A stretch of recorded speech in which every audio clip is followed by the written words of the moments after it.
Importante na maayos ang inyong dining table para ma-enhance natin ang good luck, swerte sa inyong bahay. Dahil bilog talaga, will signify magandang samahan ng family members at tuloy-tuloy na kasaganahan at prosperity.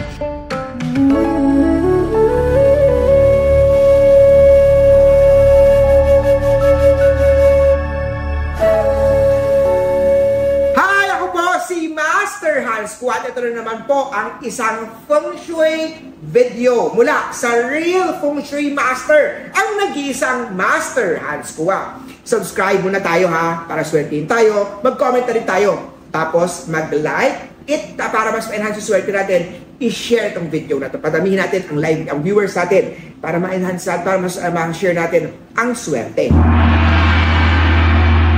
Ang bilog naman na dining table ay nagdadala ng pagkakaisa sa tahanan. Kung balak mo bumili ng dining table, ay highly recommend na bilog o round na table ay mas maswerte.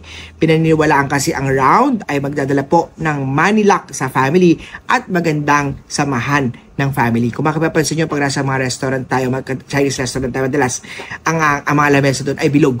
Dahil bilog talaga, will signify magandang samahan ng family members at tuloy-tuloy na kasaganahan at prosperity sa bahay. Importante na tama ang direksyon ng dining table sa inyong bahay, sa inyong lugar upang mas ma-enhance natin ang swerte.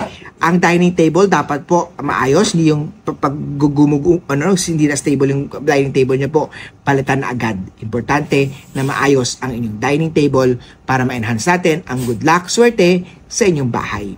Ang dining table ay nagsisignify ng good health, prosperity, at magandang samahan sa bahay. Personal imbitahan si Master Hans Kua para mag-feng shui ng bahay, tindahan, ng negosyo. Message lang po ako. Kita-kita tayo sa next video ko po. Please like, share, and follow. Have a great day.